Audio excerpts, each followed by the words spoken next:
मुंबई के लालबाग के राजा के दर्शन के लिए हर साल लाखों की भीड़ आती है। यहां आने वाले लोगों के साथ इसी तरह का व्यवहार होता है, यानी जो वीआईपी है उसे सम्मान के साथ दर्शन के अलावा फोटो खिंचवाने का मौका मिलता है, लेकिन आम लोगों को इसी तरह धक्के खाने पड़ते हैं।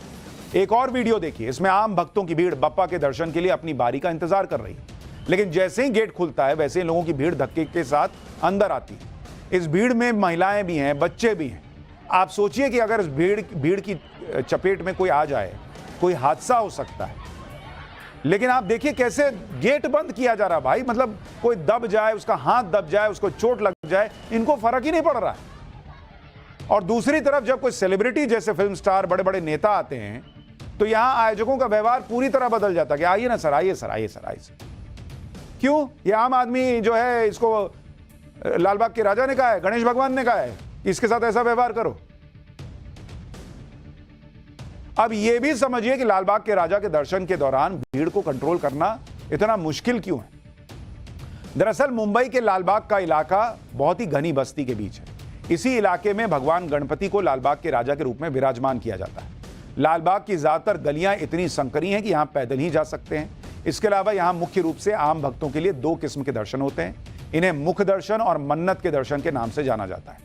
मुख दर्शन में भक्तों को मूर्ति के करीब पहुंचने के लिए तकरीबन 2 से 3 घंटे लगते हैं, जिसमें उन्हें मूर्ति को स्पर्श करने का मौका नहीं मिलता और करीब 15 से 20 फीट की दूरी से ही लालबाग के राजा के दर्शन करने होते हैं। जबकि मन्नत के दर्शन में बप्पा के चरणों को स्पर्श करने और उस पर माथा टेकने का मौका मिलता है। आमतौर पर मन्नत के दर्शन के लिए 10 से 12 घंटे लगते हैं, लेकिन छुट्टी के दिनों में भीड़ ज्यादा होने पर 18 से 20 घंटे भी लग जाते हैं। इसके अलावा सारे सेलिब्रिटी जैसे फिल्म स्टार, बड़े बड़े नेता, खिलाड़ी, बड़े बिजनेसमैन जैसे वीआईपी इसी मन्नत दर्शन के लिए आते हैं। यहां वीआईपी दर्शन के लिए कोई टोकन या रसीद नहीं है, बल्कि आयोजक इन्हें पंडाल के पीछे अलग अलग गलियों से होते हुए पंडाल के अंदर ले आते हैं और बड़े आराम से दर्शन करवा देते हैं। हालांकि कई बार अगर बहुत बड़ी सेलिब्रिटी दर्शन के लिए आती है तो कुछ समय के लिए आम भक्तों को मन्नत के दर्शन के लिए रोक भी दिया जाता है। वैसे यहां आए दिन कोई ना कोई सेलिब्रिटी आता ही रहता है। कल लालबाग के राजा की प्रतिमा के विराजमान करने की शुरुआत साल 1934 में मुंबई के लालबाग बाजार में की गई थी। उस समय यहां के कुछ मछुआरे और छोटे व्यापारियों ने इस उत्सव को शुरू किया था। ऐसा माना जाता है कि यहां के लोगों ने अपनी मन्नतें पूरी करवाने के लिए भगवान गणेश की प्रतिमा को विराजमान किया। आपको जानकर हैरानी होगी कि शुरुआती दिनों में यहां लालबाग के राजा की 2 फीट की मूर्ति रखी जाती थी, लेकिन जैसे जैसे लोगों की मन्नतें पूरी होती चली गई वैसे वैसे मूर्ति की ऊंचाई बढ़ती चली गई। अब लालबाग के राजा की मूर्ति की ऊंचाई 20 फीट तक पहुंच चुकी है। कुछ सालों में यह बात पूरे महाराष्ट्र में फैल गई कि लालबाग के राजा के दर्शन करने से इच्छा पूरी होती। 1950 के दशक में लालबाग के राजा मुंबई के सबसे लोकप्रिय गणेश पंडाल के रूप में प्रसिद्ध हो गए। लालबाग के राजा को नवसाचा गणपति भी कहा जाता है। इसका अर्थ है सभी मनोकामनाओं को पूरा करने वाले गणपति। यही वजह है कि लालबाग के राजा के दर्शन के लिए हर वर्ग का इंसान आता है। बड़े बड़े वीआईपी से लेकर आम लोग अपनी इच्छाएं लेकर यहां पर आते हैं। लेकिन जो आयोजक हैं उनको ये याद रखना चाहिए कि इस पंडाल की शुरुआत, लालबाग के राजा की पूजा पाठ की शुरुआत मछुआरों ने की। आम मछुआरों ने, आम लोगों ने, वो वीआईपी नहीं थे। तो जिन्होंने बनाया, जिन्होंने शुरू किया, उसी आम आदमी की ये इज्जत। और जो पंडाल के आयोजक है, मैं उनसे पूछता हूं, तुम सेलिब्रिटी हो क्या? तुम वीआईपी हो क्या? तुम्हारे साथ ऐसा कोई करता कि गर्दन पकड़ के धकेल देता, तुमको जमता क्या? तुम्हारे परिवार के लोगों के साथ कोई गेट बंद करके भेड़ बकरी जैसा व्यवहार करता, तुमको जमता क्या? और पाठशाला में आपका फिर से स्वागत है। अब आपको दिखाता हूं अजब मध्य प्रदेश की गजब तस्वीर।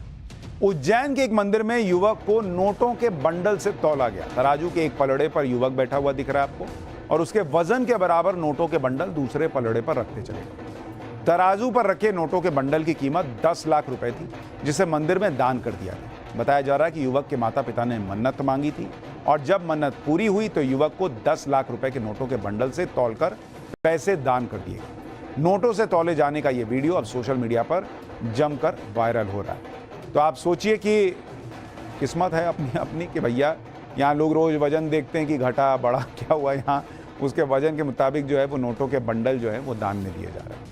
भगवान किसी से भेदभाव तो नहीं करते। भगवान के दरबार में अमीर, गरीब, वीआईपी, आम इंसान ऐसा तो नहीं होता, सब बराबर हैं। लेकिन मंदिर की व्यवस्था संभालने वाले लोग जब भक्तों में भेदभाव करते हैं तो इस तरह के सवाल उठते हैं कि क्या लोगों की हैसियत देखकर उनको दर्शन करवाए जाएंगे क्या? सोशल मीडिया पर आजकल मुंबई के लालबाग के राजा के दर्शन के कुछ वीडियो वायरल हो रहे हैं। इसमें वीआईपी दर्शन और आम लोगों के दर्शन के बीच एक बड़ा फर्क दिखाई दे रहा है। आम भक्त को देखिए कैसे भेड़ बकरी की तरह पकड़ के धकेल दिया जा रहा है और वीआईपी दर्शन वाला वहीं खड़े होकर हंस रहा है, मुस्कुरा रहा है। इस वीडियो को देखकर लोग सोशल मीडिया पर पूछ रहे हैं कि भगवान के दर्शन में यह भेदभाव क्यों हो रहा है भाई? वो जो उधर दर्शन करने गया है आम भक्त, उसकी कोई हैसियत नहीं है। देख रहे कैसे गर्दन में हाथ लगा के धड़ धक्का, पैर अभी छुआ नहीं बाबा के, लालबाग के राजा के, धक्का। और इधर कुछ नहीं, इधर खड़े हैं लोग। अगर आप कोई वीआईपी हैं तो पूरे सम्मान के साथ आराम से दर्शन का मौका मिलेगा, लेकिन जब कोई आम इंसान दर्शन के लिए आता है तो उसे धक्का देकर साइड किया जा रहा है। लोग पूछ रहे हैं भाई कि यहां की व्यवस्था संभालने वाले आयोजक लोगों की हैसियत के हिसाब से भगवान के दर्शन का तरीका क्यों तय कर रहे हैं? और इसमें जो वीआईपी दर्शन के लिए गए उन लोगों की दिक्कत नहीं है, उनकी गड़बड़ी नहीं है भाई। उनको आप बोल रहे हो कि आप आओ वीआईपी दर्शन करो, वीआईपी दर्शन कर रहे हैं। सवाल है कि आम आदमी को भेड़ बकरी क्यों बना दिया भाई? आप कुछ वीडियोस देखिए जिनके वायरल होने के बाद यहां के आयोजकों की बड़ी आलोचना हो रही है। इस वीडियो को देखिए, इसमें एक तरफ वीआईपी दर्शन की व्यवस्था है, दूसरी तरफ आम लोगों की भीड़ जिनकी गर्दन पकड़ पकड़ कर दर्शन करवाए जा रहे हैं और इसके बाद धक्का देकर आगे बढ़ा दिया जा रहा है। ये आम लोग, इस काम के लिए बाकायदा बाउंसर लगाए गए, लेकिन दूसरी तरफ वीआईपी दर्शन में आए लोग दर्शन के बाद बड़े आराम से सेल्फी खिंचवा रहे हैं। इनके लिए दर्शन की कोई टाइम लिमिट ही नहीं है, जितना चाहे उतना टाइम ले लो, दर्शन कर लो। लेकिन बगल में आम लोग हैं जिन्हें भगवान के सामने शीश झुकाने के लिए 1 सेकंड का समय नहीं दे पा रहे हैं। ये भाई लोग तो ठीक तरह से दर्शन करने से पहले ही धक्का देकर ठेल दिए जा रहे हैं कि हटो निकलो। यानी दर्शन के दौरान भक्तों की हैसियत के हिसाब से उनके साथ व्यवहार हो रहा है। अगर वीआईपी हैं तो पूरे सम्मान के साथ दर्शन करिए, बढ़िया बढ़िया फोटो खिंचवाइए, लेकिन अगर आम इंसान है तो अपमान के साथ धक्का पाइए और निकलिए। इस वीडियो को देखकर आपके मन में यह सवाल आ रहा होगा कि धक्का खाने के बाद भी ये लोग इसका विरोध क्यों नहीं करते?